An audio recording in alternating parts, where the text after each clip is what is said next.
Guys, sini sikit. Dengar cerita sekarang ni, Innisfree tengah keluarkan 2 perfume terbaru. Betul ke?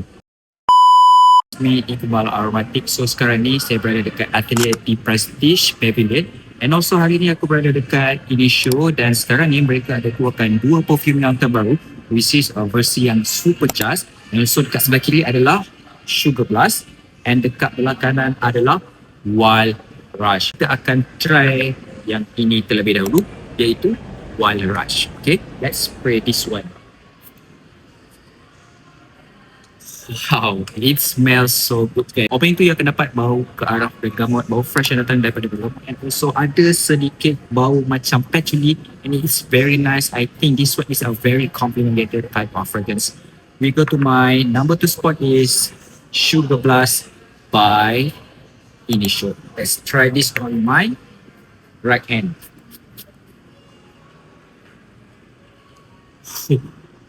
This one smells of very amazing guys. Okay, opening tu you akan dapat bauan ke arah, ada sedikit bau maybe lavender and also ada sedikit hint of coconut that are very creamy, very solid. And also I think this one sangat-sangat sesuai if you guys nak pakai for night time ataupun date night. And Wild Rush ni I think if nak pakai untuk daily and also untuk bersukan pun also good because this one smells fresh.